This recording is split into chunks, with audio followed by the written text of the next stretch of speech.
Good evening, students. Once again, this is Santosh Kumar Sinha, your English faculty, and today I have come with a new chapter that is called idioms and phrases. And this chapter is very, very important from exam points of view, like Bank PO, SSC, CGL, CGL, CPO, CPF, and many more. So let's see what are the questions and how to solve them properly without wasting our precious time. तो आज मैं आपके सामने एक बिल्कुल नया chapter लेके आया हूँ जो idioms और phrases कहलाता है और इंडिया के किसी भी इंग्लिश कंपटीशन में like SSC, CGL, CPO, CPF, CDS, NDO और सीएचएसएल, इवन एमटीएस में इडियम्स और फ्रेज बहुत ज़्यादा पूछते हैं। तो चलिए इसको देखते हैं कि कैसे हम लोग सॉल्व करेंगे। और जो क्वेश्चंस मैं दिया हूँ ये कुछ प्रीवियस ईयर के क्वेश्चंस है और इसको देखना है कि हम लोग कैसे इसको फटाफट सॉल्व करते हैं। और आपको एक चीज़ ध्यान में रखना है कि जितना आप प्रीवियस ईयर के क्वेश्चंस प्रैक्टिस करेंगे, चाहे कॉमन एरर हुआ, फिल इन द ब्लैंक्स हुआ, सेंटेंस इंप्रूवमेंट, सेंटेंस रीअरेंजमेंट, तो बहुत ज़्यादा फायदा करेगा। You will be highly benefited if you practice the previous year questions. So let's see what are the questions and how to solve them properly without wasting our time. Idioms and phrases. The first question is to miss the bus. ये question अक्सर SSC में आता है, चाहे CGL हुआ चाहे CHSL हुआ. To miss the bus means to miss the golden opportunity. होता है ना कि आपने अपने जिंदगी से बस को मिस कर दिया, मीन्स आपने अपने जिंदगी से गोल्डन अपॉर्चुनिटी को, यानी कि आपको अच्छा मौका मिल रहा था, उसको आपने सॉल्व मतलब मिस कर दिया. So the correct answer is to miss an opportunity. यहाँ पर मैं सिर्फ आंसर लिख दिया हूँ, हालांकि एग्जाम में 4 ऑप्शन रहेगा ए बी सी डी, उनमें से 3 गलत, एक सही होगा. जो सही होगा उसको आपको टिक मारना होगा, लेकिन मैं यहाँ पर आपको प्रैक्टिस के लिए सिर्फ करेक्ट आंसर दे रहा हूँ. So the correct answer is to miss the bus means to miss an opportunity, यानी कि कोई भी मौका को खो देना. Second question is to break the ice means ice को तोड़ देना, मीन्स एकदम कितना शांति बना हुआ था, अचानक कोई बोलना शुरू कर दिया, यानी कि साइलेंसी को भंग कर दिया. To break the silence. The correct answer is to break the साइलेंसी.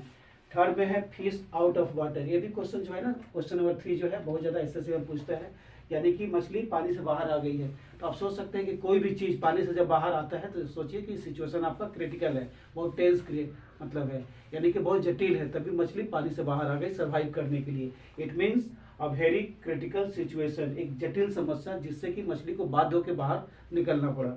Now let's move to question number 5. Skeleton in the almirah. ये भी क्वेश्चन आपका एसएससी सीजीएल में बहुत ज़्यादा पूछता है कि आपका अलमीरा में स्केलेटन आ गया, यानी कि कंकाल आ गया. इसका मीनिंग होता है कि आपके साथ कुछ अशुभ होने का संकेत है, आपके लाइफ में कुछ अशुभ होने का संकेत है. सो the correct answer is an indication of wrong thing. एक गलत चीज होने का एक इंडिकेशन है. तो ये हमारा था 1 2 3 4 इडियम्स ऑफ फ्रेज. देखते हैं कि हमारा अगला क्वेश्चन और 5 नंबर क्वेश्चन क्या बोलता है इडियम्स ऑफ फ्रेजेस से. चलिए देखते हैं कि हमारा अगला क्वेश्चन इडियम्स ऑफ फ्रेज से क्या है और इसे कैसे हम लोग फटाफट सॉल्व करते हैं बिना टाइम को गंवाएं. So let's see question number 5. A bolt from the blue means a bolt from the blue. इसका मतलब होता है एक ऐसा घटना जिसको आप एक्सपेक्ट नहीं कर सकते हैं. सो एन अनएक्सपेक्टेड इवेंट, मतलब आपके लाइफ में एक ऐसा घटना घट गया जिसको कभी आप प्रेडिक्ट नहीं किए थे, यानी कि कभी आप होप नहीं किए थे. तो correct answer is an unexpected event. Expected नहीं, अनएक्सपेक्टेड मतलब जस्ट अपोजिट है, एन अनएक्सपेक्टेड इवेंट. 6 में बोलता है टू डाई इन हार्नेस. ये भी क्वेश्चन अक्सर एसएससी में आता है, खास करके सीजीएल और सीएचएसएल में पूछता है. To die in harness means service period में ही जो कोई मर जाता है, that is called to die in harness. To die in harness means to die while in service period, यानी कि एक ऐसा व्यक्ति जो सर्विस कर रहा है लेकिन उसी दौरान वो डेथ हो जाता है. That is called to die while in service period. And this question is very very important from SSC point of view. Now question number 7.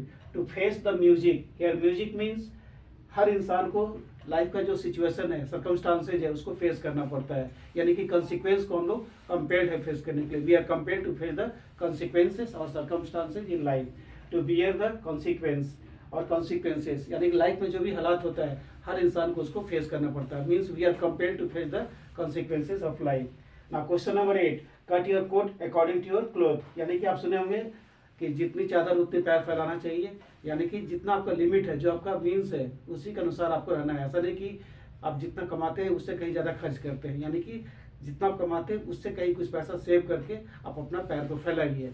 So the correct answer of this question is to live within means, यानी कि जितना जरूरत है उतना ही हमें खर्च करना चाहिए, जितनी चादर है उतने ही पैर फैलाना चाहिए. अगर उससे हम ज़्यादा फैलाते हैं तो पैर बाहर आ जाएगा, यानी कि अगर पॉकेट में आपको 1000 रुपीज़ है, अगर 2000 का मार्केटिंग करेंगे तो आपको 1000 लॉस हो गया, यानी कि किसी और से कर्जा लेना पड़ेगा. इसलिए अगर 2000 है तो आप 1000 का ही मार्केटिंग कीजिए और 1000 आप उसको सेव कीजिए. That is called to cut your coat according to your cloth, to live within means यानी कि जितनी जरूरत है उतनी आप खर्च कीजिए, यानी कि बेमतलब का खर्चा आपको नहीं करना है। So let's see question number 9 idioms of phrases का। देखते हैं कि हमारा अगला क्वेश्चन इडियम्स ऑफ फ्रेजेस से क्या है। So let's see question number 9, to smell a rat. To smell a rat means rat को स्मेल करना, इसका मीनिंग होता है किसी पर हम लोग शक करते हैं। To suspect someone, the correct answer is to suspect someone, किसी पर शक करना कि यही आदमी गिल्टी हो सकता है।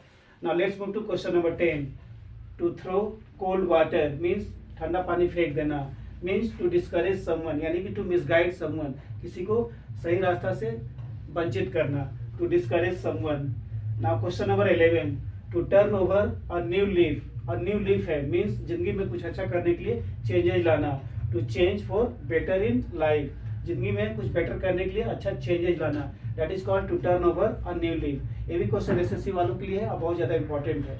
Now question number 12, a man in the moon, इसका मीनिंग होता है a person who is rarely seen, एक ऐसा व्यक्ति जो बहुत कम दिखता है। बोलते हैं ना आजकल क्या बात है, आप चांद ईद के चांद हो गए, मतलब बहुत कम दिखते हैं, that is called idioms of phrase में a man in the moon, a person who is rarely seen. और ये भी क्वेश्चन नंबर 11 और क्वेश्चन नंबर 12 खास करके एसएससी वालों के लिए बहुत ज्यादा इंपॉर्टेंट है, इसलिए आपको इस पर अच्छा से स्टडी करना, फोकस करना है। चलिए हम लोग देखते हैं कि हमारा अगला क्वेश्चन क्या है।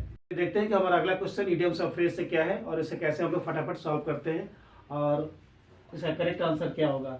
सो question number 13 is to move heaven and earth, यानी कि आप लोग हिंदी में पढ़े होंगे आकाश पताल एक करना, मतलब उसने हर संभव प्रयास किया, हर असंभव चीज को उसने कोशिश किया सफल होने के लिए। इसका आंसर होगा टू ट्राई एवरीथिंग पॉसिबल। आकाश पताल एक करना मतलब हर संभव को उसने कोशिश किया कि हम इसको कोशिश करें जिसमें हमारा सफलता मिले, टू ट्राई एवरीथिंग पॉसिबल। ना क्वेश्चन नंबर 14 में देखते हैं क्या बोलते हैं। Question number 14 is to call it a day. To call it a day means to conclude proceedings, यानी कि जो आपका प्रोसीडिंग्स है, जो आप काम को कर रहे हैं उसको समाप्त करना, यानी कि काम को समापन करना। In English it is called to call it a day. The correct answer is to conclude proceeding, यानी कि आपका जो प्रोसीडिंग है, आप जो आगे बढ़ रहे हैं उस काम को आप फिनिशिंग कीजिए, यानी कि फिनिशिंग टच आपको देना है।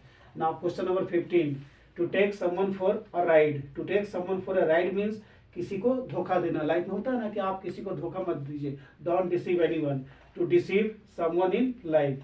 यहाँ पर राइट हो गया किसी को धोखा देना, to deceive someone in life. ये था हम लोग आज का सेशन का इडियम्स ऑफ फ्रेजेस। अगले क्लास में फिर हम मिलेंगे कुछ और क्वेश्चंस लेकर के। Till then good night.